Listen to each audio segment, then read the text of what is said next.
Hola a todos, soy Lucía Arillo y voy a explicar los sistemas de coordinación y regulación. El sistema endocrino. El sistema endocrino está compuesto por un conjunto de glándulas, las cuales producen unas moléculas conocidas como hormonas.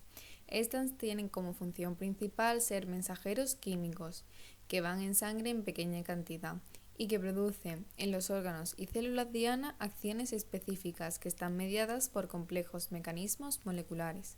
Se consideran órganos diana a los tejidos del cuerpo humano que reaccionan a un estímulo interno o externo. Si bien todos los órganos son diana, aunque no todos los órganos responden al mismo estímulo. El sistema endocrino, junto con el sistema nervioso, constituye dos de los más importantes sistemas para mantener la homeostasis, lo que quiere decir mantener una condición interna constante. Diferencias anatómicas entre los sistemas de coordinación. Para ello, haremos distinción de la anatomía del sistema nervioso y del sistema endocrino. El sistema nervioso está compuesto por tres partes: el sistema nervioso central, el periférico y el autónomo o vegetativo, mientras que el sistema endocrino está compuesto por unas glándulas de secreción interna, de las cuales distinguiremos dos tipos. Empezaremos con el sistema nervioso. El sistema nervioso central está formado por la médula espinal y el encéfalo. El periférico está compuesto por nervios y ganglios nerviosos, mientras que el autónomo, o también conocido como vegetativo, tiene centros medulares, bulbo raquídeo e hipotálamo, y contiene dos sistemas, el simpático y el parasimpático. En cambio, el endocrino está compuesto por unas glándulas de secreción interna, es decir, un conjunto de células que fabrican sustancias, y distinguimos dos tipos: las exocrinas, las cuales fabrican estas sustancias y las segregan al exterior, y las endocrinas, las cuales segregan estas sustancias al interior. Como ya he dicho, segregan a la sangre hormonas, que son biocatalizadores que regulan los procesos metabólicos. Diferencias funcionales entre los sistemas de coordinación, es decir, entre el sistema nervioso y endocrino. Para ello se hará una comparación entre la fisiología de ambos sistemas, empezando por la naturaleza del impulso.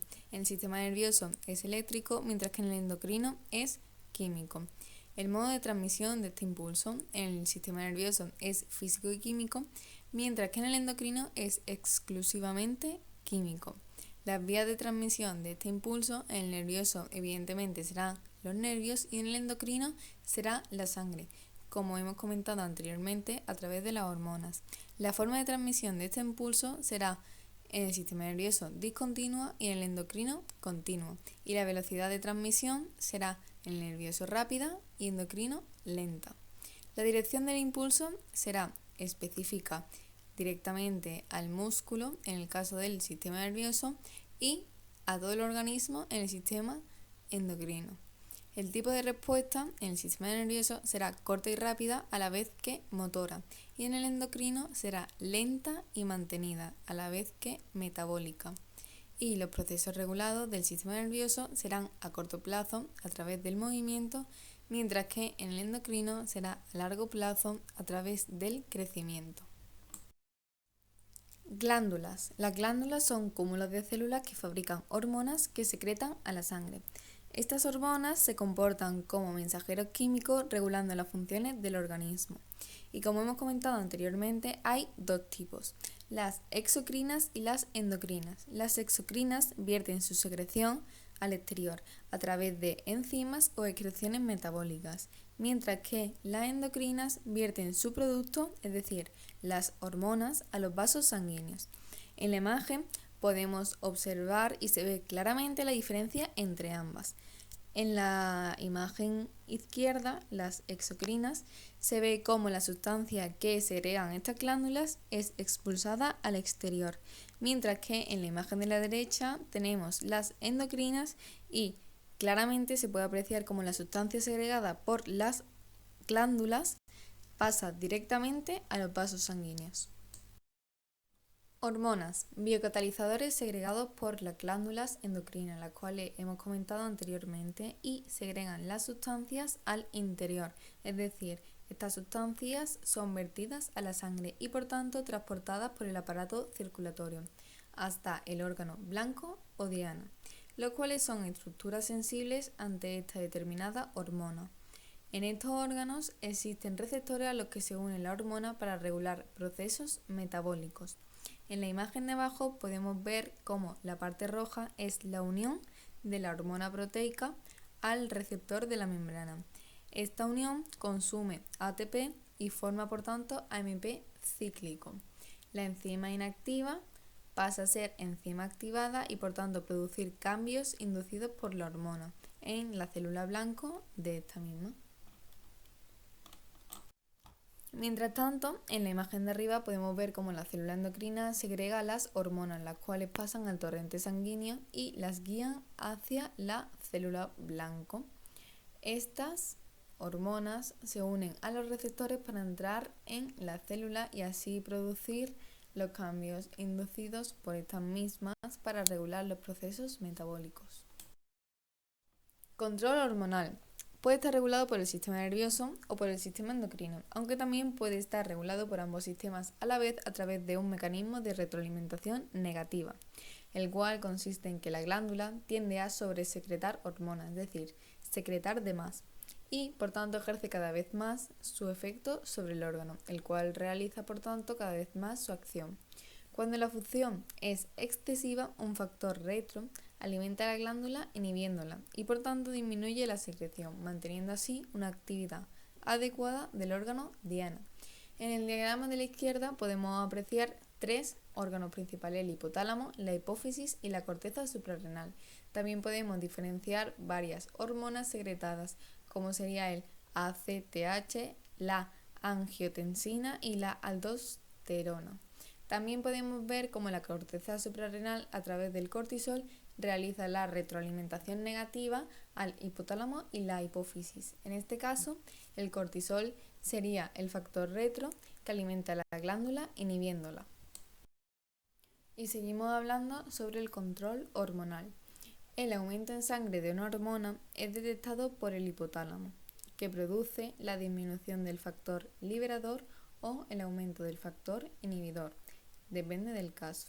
Estos factores en la adenohipófisis producen la disminución de la hormona trófica, es decir, hace disminuir la actividad de la glándula endocrina, la cual segrega esta hormona, disminuyendo por tanto la secreción de la hormona, de la que se habían detectado niveles altos. Esto hace que los niveles de esta hormona se regulen en sangre. En esta última diapositiva vamos a intentar ya resumir y con ejemplos concretos los mecanismos de retroalimentación negativa y cómo se produce el control hormonal en el ser humano. Todo basa en el mismo modelo que se llama modelo de retroalimentación negativa o de feedback negativo, en el cual un estímulo que se capta por un determinado sensor, por una glándula, va a producir una hormona. Esa hormona va a ir a un centro efector que va a tener su respuesta, y cuando esa respuesta es excesiva va a estimular negativamente la producción contra el estímulo producido, haciendo que el sensor disminuya la cantidad de hormona producida. Esa cantidad de hormona se va a traducir en una disminución del efecto, eso en una disminución de la respuesta y el cese del feedback negativo, que hace que nuevamente se estimule. De esta manera, ¿qué conseguimos? Conseguimos un equilibrio en la secreción. Mirad, ¿y esto cómo se aplica prácticamente en el ser humano? Mirad, el ser humano tiene dos tipos de estímulos, o bien estímulos externos o estímulos internos. Tanto los externos como los internos son captados por el sistema nervioso central, que a través del hipotálamo y en concreto de la hipófisis anterior, de la adenohipófisis y de la hipófisis posterior, va a producir una serie de factores hormonales que van a producir un efecto sobre determinados órganos diana. Tenemos aquí algunos ejemplos concretos. La parte anterior de la hipófisis, la adenohipófisis, en el humano es capaz de producir hormonas como la ACTH, que es la hormona adenocorticotropa, la hormona TSH, que es la hormona tiroestimulante, la hormona FSH, que es la hormona estimulante de los folículos, la LH, que es la hormona luteinizante, la prolactina o la hormona del crecimiento. Y la parte posterior de la hipófisis va a producir otro tipo de hormona como la vasopresina o la oxitocina. Todas estas hormonas derivadas de la hipófisis van a tener sus órganos diana, o bien la corteza suprarrenal, o bien el tiroides, o bien testículos ovarios, o otras directamente, pues las glándulas mamarias o la síntesis de proteínas. Y van a estar mediadas por una serie de hormonas. En el caso de la ACTH lo que va a hacer es que se produzcan más corticoides. En el caso de la TSH van a hacer que se produzcan más hormonas tiroideas. En caso de la FSH pues va a hacer que se produzca testosterona. Todas estas hormonas van a actuar como factores negativos con retroalimentación negativa, con feedback negativo sobre los órganos productores, es decir, en este caso sobre el hipotálamo y sobre la hipófisis. De tal manera que cuando existe un exceso de acción o un exceso de hormonas, van a influir negativamente sobre el lóbulo posterior de la hipófisis, sobre el lóbulo anterior de la hipófisis, va a producir la disminución de estas hormonas que se llaman hormonas tróficas, que cuando disminuyen su efecto sobre los órganos diana, va a cesar el feedback negativo que actúa como estímulo interno para que el hipotálamo otra vez produzca más factores de liberación, más hormonas tróficas, que a su vez, si os estáis dando cuenta, estoy explicando ya con nombre y apellido lo que es este círculo, lo que es este modelo que acabamos de explicar. Ese es el complejo control hormonal que se lleva a cabo o que lleva a cabo el sistema endocrino en el humano.